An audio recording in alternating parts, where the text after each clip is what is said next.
I'm Jared Bowen. This is The Culture Show, live on 89.7 and streaming on the GBH News YouTube channel. In 1999, photographer Winslow Martin set out to profile a priest for a Boston area newspaper.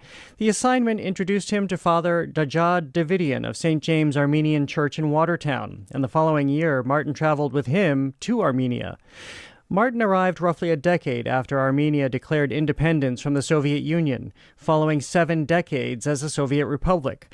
What began as one reporting trip became a relationship that has brought him back some 23 times. His black and white photographs take us from city streets to village gatherings to family homes.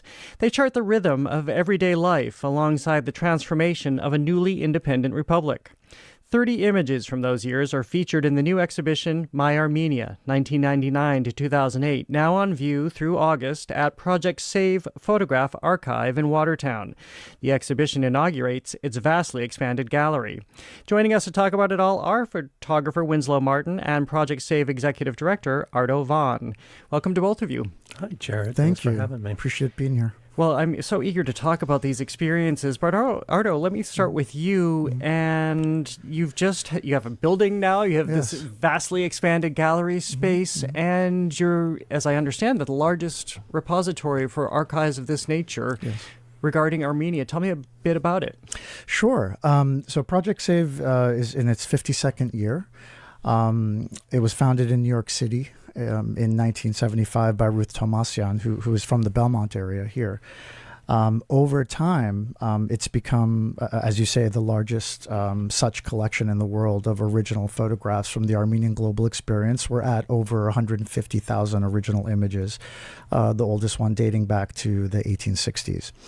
When we moved, when I joined a few years ago, my goal was to expand what we were doing and to build on Ruth's incredible work up to this point and all the folks that helped her up to this point. And we felt that it was high time that we had a public-facing space where we could both exhibit the work, do events, and encourage the further preservation of these stories and these photographs.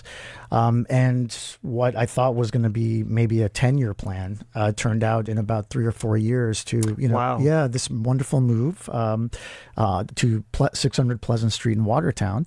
And then just a few months ago, again, to my great surprise and excitement, we now took over the whole first floor of that building, doubled our space. And that side is a dedicated gallery to contemporary photography. So that really, what was already a unique archive now is even further amplified, where our mission and this incredible archive coexists with contemporary work. And having Winslow there as the inaugural kind of artist to kick that off was something that I felt very strongly about.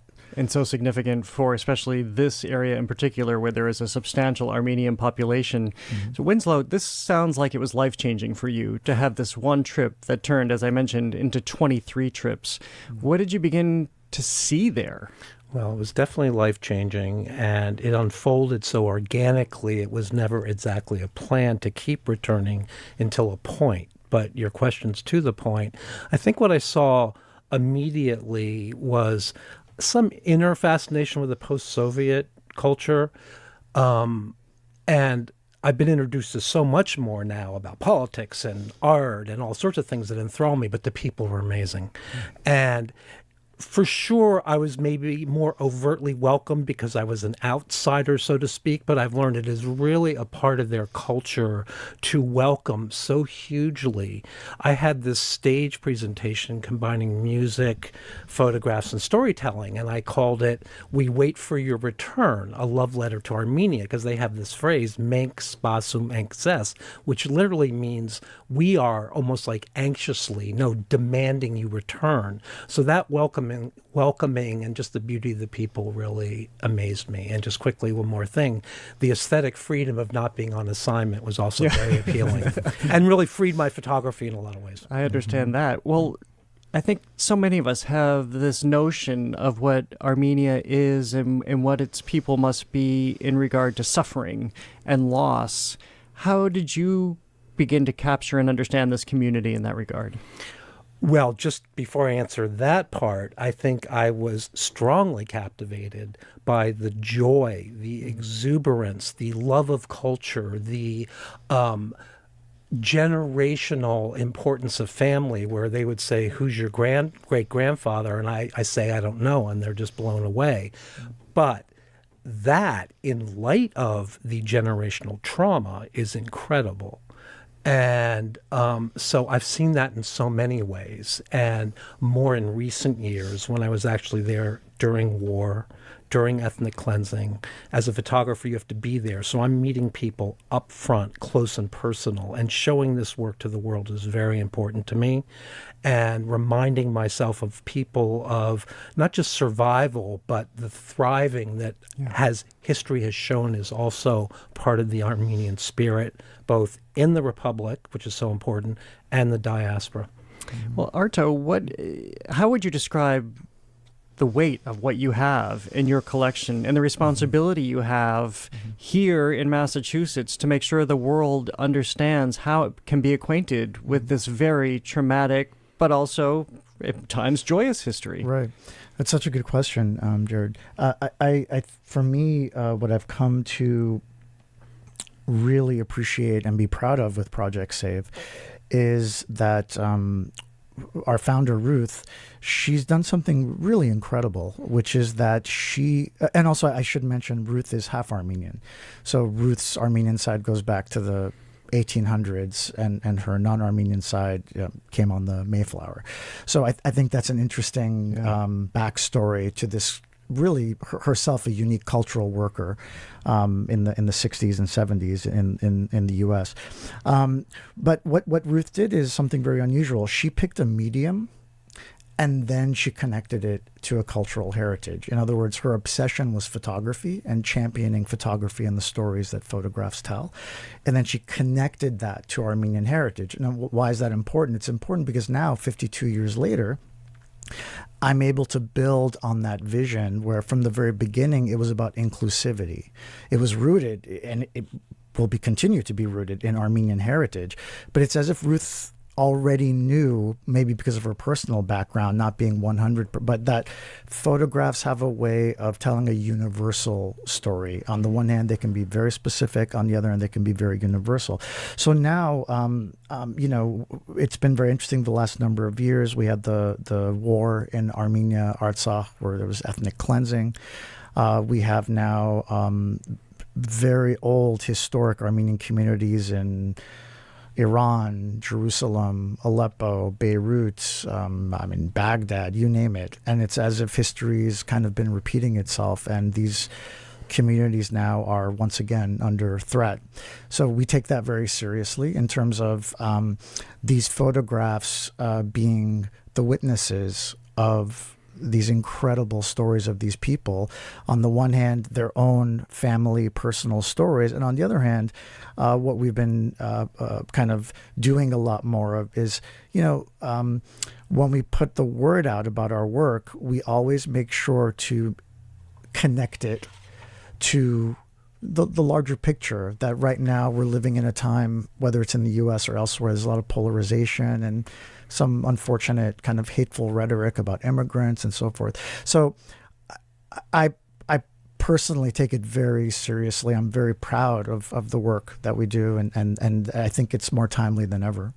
We are talking about Project Save Photograph Archive in Watertown and the exhibition now on view, My Armenia, 1999 through 2008, featuring the photographs of Winslow Martin. I'm also joined by Arto Vaun, Project Save's executive director.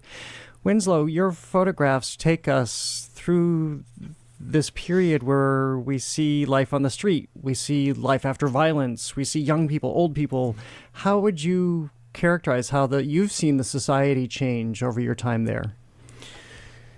Interesting question, because I just came back a week ago, so I may not be right now focusing on the most important changes.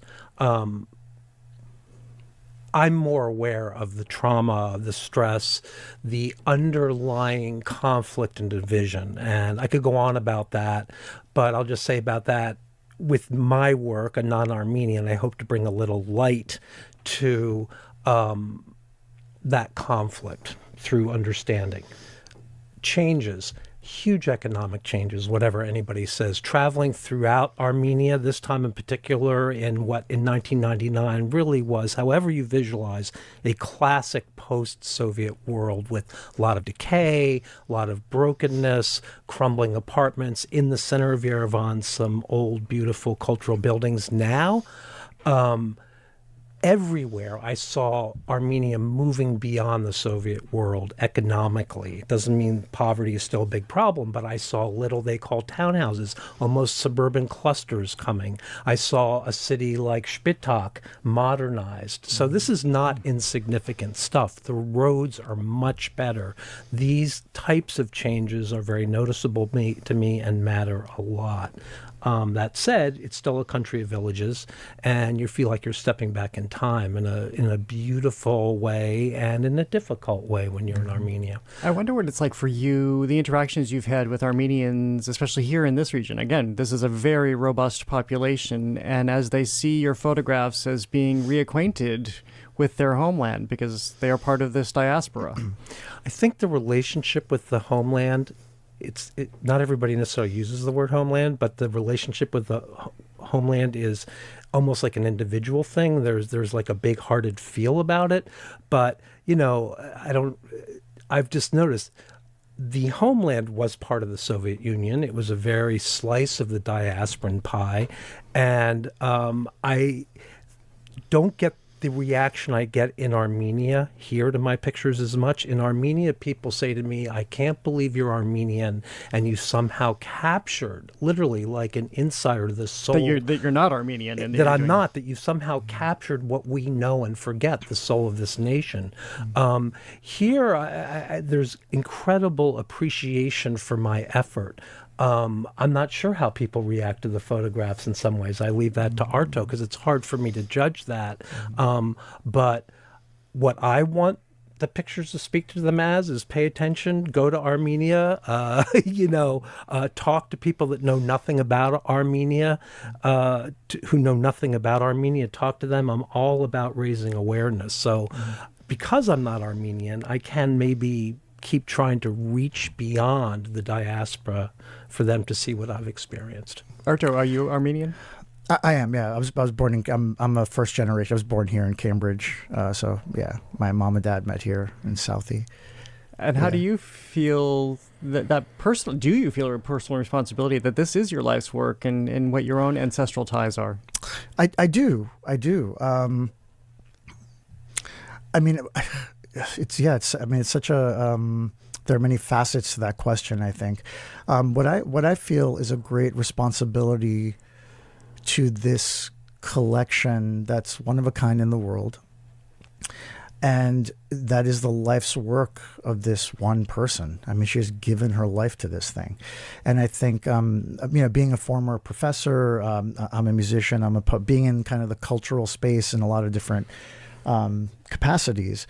I've been fortunate to meet a lot of amazing kind of cultural workers and producers, and so that gives me great pride that someone like Ruth, who's now 82, 83, and is still pretty vibrant, and I think has a second wind because of everything that's been going on. But I feel a tremendous responsibility to that. So there's that, and then I do feel a responsibility. My own personal background. As Winslow said, which I think you so insightfully noticed, for Armenians outside of Armenia, it is a very individual. People have their particular relationships. I'm not one of those people that thinks of Armenia as a homeland. Not for any negative reason. I just, this is my homeland, and Armenia is a place I care about very much.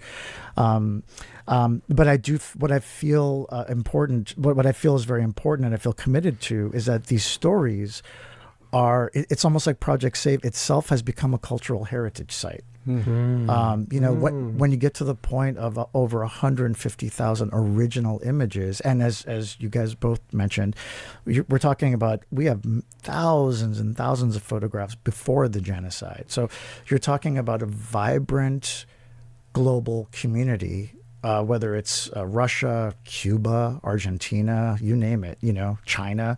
And so I feel a particular responsibility both to that the Armenian heritage component of it, obviously, where you still have a lot of revisionist history, you still have a lot of genocide denial. You now have, in the recent ethnic cleansing in Artsakh, you have tremendous revisionism and denial.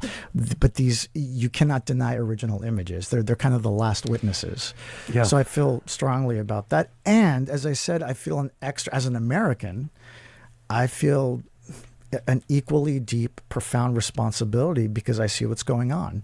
And I know what my family went through, and I see what other people went through to be in this country. And so these photographs, I think, take a much larger symbolic meaning. Well, your efforts are extraordinary, and your photographs are extraordinarily evocative. Thank you both for being here today and for all the work that you're doing. Thank you.